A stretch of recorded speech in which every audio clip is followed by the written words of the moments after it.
This is one of the hardest videos I have recorded because this moment, a cop asking for your gun, can go wrong in two directions before you say a single word. Most people do not realize how fast that moment moves. You are sitting in your car, the lights are behind you. The officer is walking toward your window, and somewhere in the back of your mind you already know you are carrying legally. You followed every rule. You got your permit, you did everything right, and then the officer leans in and asks, "Do you have any weapons on you? Or worse, hand it to me." And in that half second, one of two things happens. Either your hand starts moving toward the weapon before your mouth says anything, or you freeze completely, no words, no movement, just a nervous silence that communicates nothing useful to anyone. I have stood on the other side of that window. I know what the officer is watching for in that moment. I know what your silence signals. I know what a nervous reach looks like from where the officer is standing.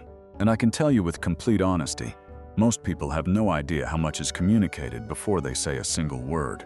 I spent years on patrol. I have personally disarmed citizens during traffic stops. I know exactly what that moment looks like and what most people do wrong before they even speak. That is why this video is difficult for me to record, because what I am about to tell you exposes patterns I was part of. Patterns that most legally armed citizens never learn about until they are already inside the worst version of this moment. I am not here to make you afraid of police. I am not here to turn a routine stop into a political statement.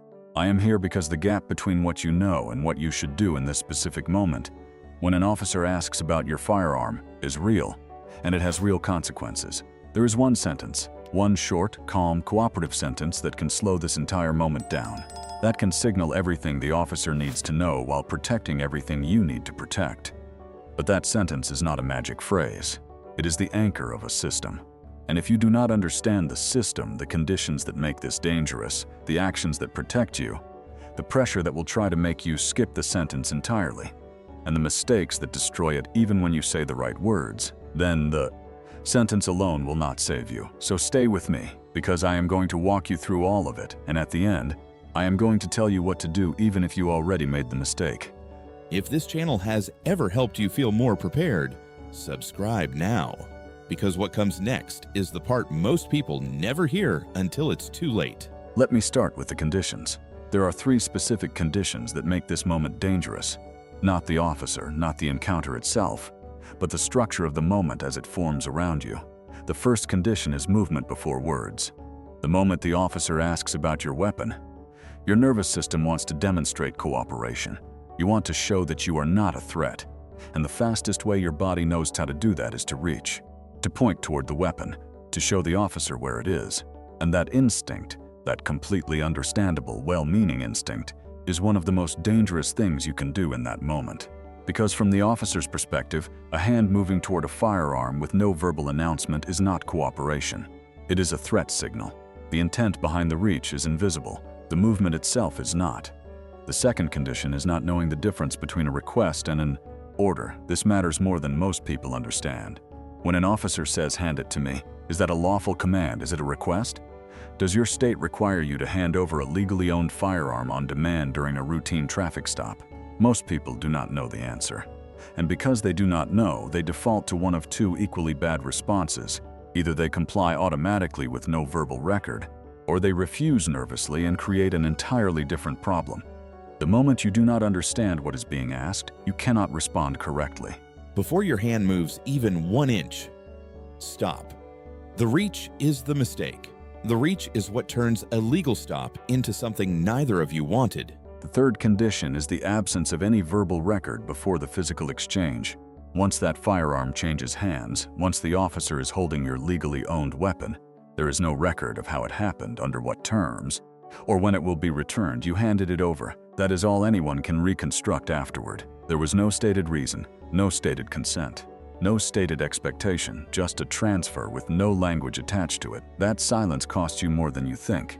No words before the exchange, no record of consent, no stated terms. That is not cooperation. That is a blank check written to a moment you cannot take back. Now let me give you the sentence. This is the phrase that changes the moment, not because it is clever, not because it is a loophole, but because it does something that neither a nervous reach nor a frozen silence can do. It creates a verbal record of your intent, announces your cooperation, and forces the moment to slow down before any physical exchange happens. Here it is, officer. I am legally armed. I want to cooperate fully. Can you tell me exactly how you want me to proceed so I do not make any unsafe movements? That is it. Say it calmly. Say it before your hand moves. Say it with your hand still visible on the wheel or in front of you. Do not reach while you say it. Do not lean toward the weapon. Do not gesture toward it. Just speak the sentence and wait. I know what you may be thinking. That is it? Yes. That is exactly why it works, because it does 4 things simultaneously. It announces the firearm without a surprise reach. It declares your full cooperation on the record. It asks for a specific instruction before any physical movement. And it puts the officer in the position of directing the exchange rather than reacting to it. You are not slowing the encounter down to create a problem. You are slowing it down to make it safer for everyone involved.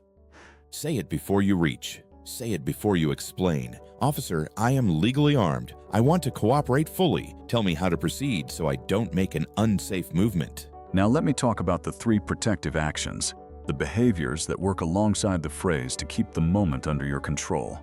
The first protective action is announced before you move. This goes beyond the core phrase. Every single movement in this encounter should be narrated. If the officer gives you an instruction and you need to reach for your registration, you say, I am reaching for my registration with my left hand. If you need to shift in your seat, you say, I am adjusting my position. If you are going to unbuckle, you say it first. When a firearm is present, the officer is tracking your hands above everything else. Every unannounced movement creates a micro moment of uncertainty. Eliminate those moments with your voice. The second protective action is keep your hands visible at all times until you receive a specific instruction. Both hands on the wheel if you are in a car, hands open and in front of you if you are standing, not in your pockets, not hovering near the weapon, visible, open, and still until the officer tells you otherwise. This is not submission, this is communication. It is the physical version of the phrase. Your hands are saying the same thing your words are saying. I am not a threat, and I am waiting for your direction. Both hands visible, movements narrated. Every time when an officer can see your hands, the tension in that encounter drops. That is not weakness. That is control. The third protective action is establishing the terms verbally before and during the exchange. If the officer directs you to hand over the firearm, you comply, but you do it with language. You say, I am handing you my firearm now as directed. And then, once the transfer is complete and the moment is calm, you ask, for my record, are you holding this for the duration of the stop? That question is not confrontational. It is a reasonable request for clarity that creates a record of the expected outcome. An officer who has a clear reason for holding the weapon will answer that question without issue, and you will leave that stop knowing exactly what was said and when. Now let me walk you through the decision tree, because the phrase is only the beginning of a set of choices you will have to make in real time. If the officer gives you a clear, specific instruction after you deliver the phrase, a direct answer about exactly how to handle the transfer, you follow it precisely. You move slowly, you announce every movement. You do not keep asking questions once the direction is clear. You do not turn a cooperative moment into a debate. The officer gave you what you asked for. Now you cooperate with exactly that. But what if the officer gives you a vague answer? What if the response is just hand it over, or routine stop, or don't make this difficult? Then you use the follow-up phrase, I want to follow your instructions exactly. Should I keep my hands visible and wait for your guidance? Or are you directing me to hand it to you right now? You are not refusing, you are not challenging. You are asking for the specific direction you need to comply correctly. That distinction matters enormously. And if the officer becomes irritated, if the frustration is visible, if the tone sharpens, you do not mirror it, you do not raise your voice. You do not speed up your movements, you reach for the escalation response. I understand, officer, I am not making this difficult. I am making sure I do not make a movement you were not expecting. Tell me what you want me to do and I will do it. And then you do it. Because at every point in this decision tree, your safety is the priority. If a lawful command is clear and your life is what is at stake, you comply and you document afterward. The street is not the place to resolve a legal dispute. The record you preserve is what protects you later. Now let me tell you about the 3 pressure tactics, because they will come, and you need to know what they look like before they find you in that moment. The first is speed urgency. Just hand it over. Come on! Don't make this complicated. This is not a request for clarification. It is a pressure signal designed to make you skip the verbal buffer and move. directly into the physical exchange. When you hear that urgency, your body will want to comply immediately just to relieve the tension. That urgency is not a reason to abandon the phrase. It is a reason to say it more calmly. The second pressure tactic is the assumption of compliance. The officer speaks as if you have already agreed to hand over the weapon. The language moves past the question and into the mechanics of the transfer. Slide it over, take it out slowly. The assumption is embedded in the instruction. And most people go along with it without ever confirming what was actually asked of them. Was that a lawful order? Was it a request? They do not know, and now the weapon has changed hands before the question was ever answered. The third pressure tactic is irritation as leverage. The officer's frustration is real and visible, the impatience is audible, and every second you spend on the phrase feels like you are making the situation worse. So you skip it. You hand the weapon over immediately. You say, "I'm sorry, here, I just want this to be fine." And in doing that, you traded your verbal record, your protection, for the officer's approval. That trade is not worth it.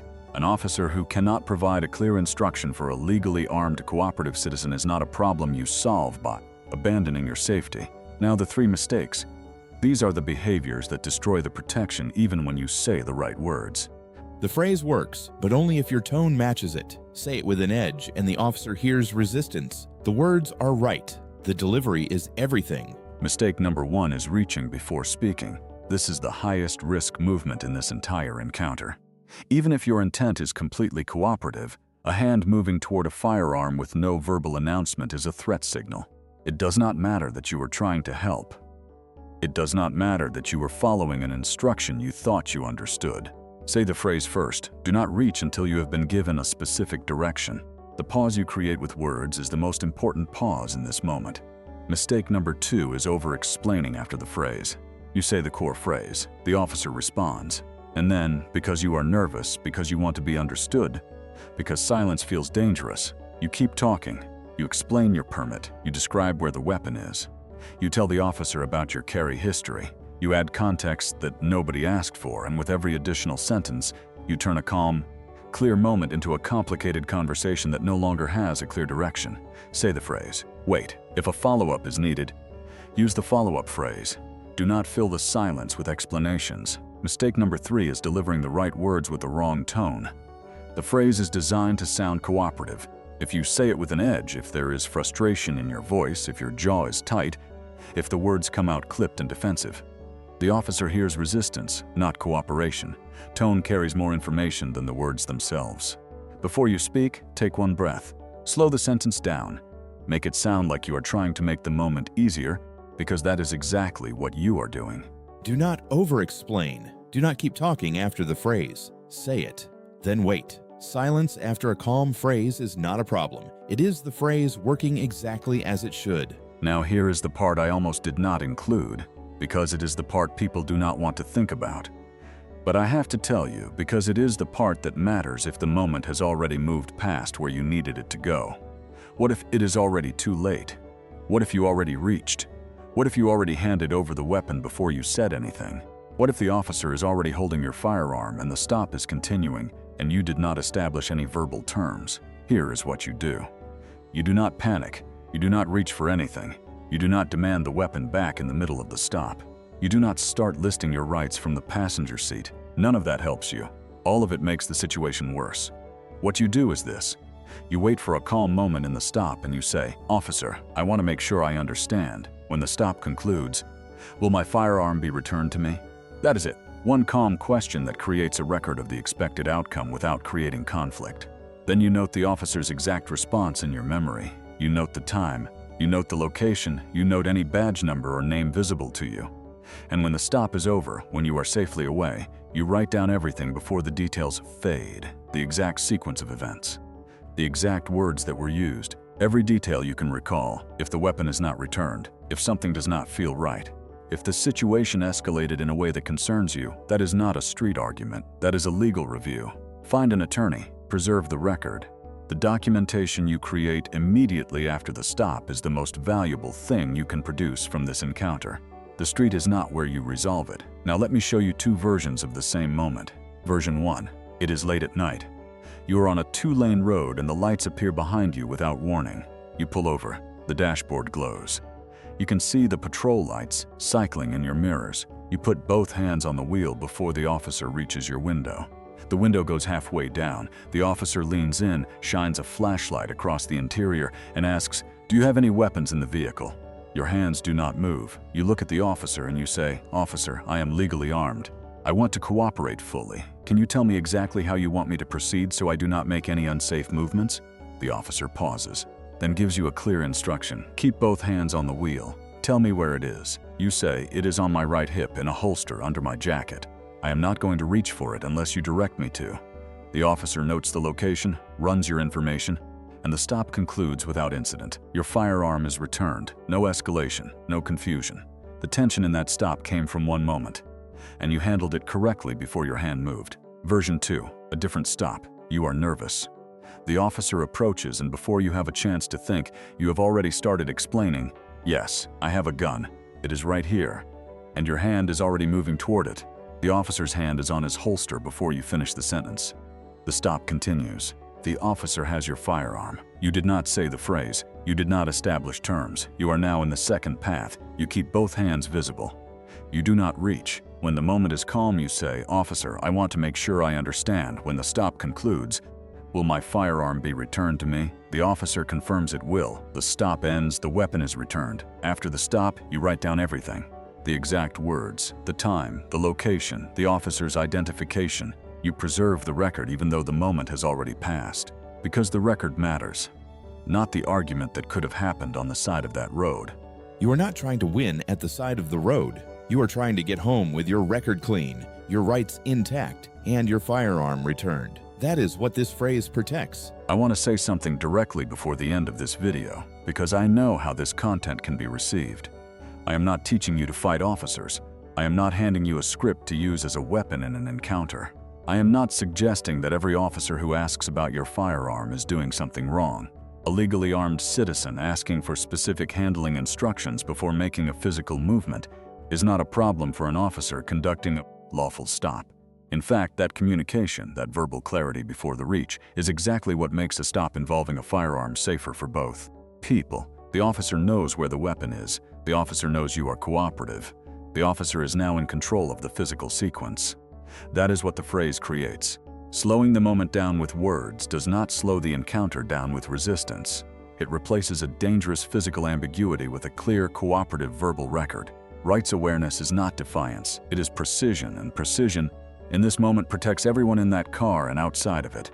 Let me leave you with what matters most from this video. There are 3 conditions that make this moment dangerous: moving before you speak, not knowing whether you are receiving a request or a command, and allowing the physical exchange to happen with no verbal record attached to it. The core phrase addresses all 3. Officer, I am legally armed. I want to cooperate fully. Can you tell me exactly how you want me to proceed so I do not make any unsafe movements? If the officer gives you a clear instruction, follow it precisely, announce every movement, and do not keep arguing. If the officer gives you a vague answer, use the follow-up. I want to follow your instructions exactly. Should I keep my hands visible and wait for your guidance, or are you directing me to hand it to you right now? If the officer becomes irritated, do not mirror the emotion. Do not raise your voice, repeat your cooperation, and prioritize your safety above all else. The 3 mistakes that destroy the protection: reaching before you speak, over-explaining after the phrase, and delivering the right words with the wrong tone. And if it is already too late, if the moment has already moved past the phrase, do not panic, do not argue in the street. Ask calmly about the return of your firearm and preserve every detail of what happened in writing the moment you are safely away. If you have been through a stop like this, if an officer has ever asked you to hand over your firearm and you did not know what to say, I want to hear about it. Tell me in the comments what the officer said first, because those exact words matter. They are part of a pattern that I am still documenting, and your experience belongs in that record. Send this video to someone you know who carries legally. They need to hear this before the stop, not during it, and not after it. Because the moment that officer asks the question, there is no time left to learn the answer. If this kind of practical, insider knowledge is what you have been looking for, subscribe now. This channel exists because these are conversations that needed to happen a long time ago. I recorded this video because I have stood on the other side of this moment. I have seen what happens when a legally armed citizen reaches before they speak, when they freeze, when they hand over a weapon with no words attached to it and no record of what was agreed. I have seen the encounter change in a second, and I have thought for a long time about what I would say to the person sitting in that car if I could say something to them before the lights appeared in their mirror. This phrase is not designed to help you win an argument. It is designed to help you keep control of your voice, your record, and your legally owned property in the one moment where speed and panic make most people hand all three of them away. That moment moves fast. Now you know what to say before it does.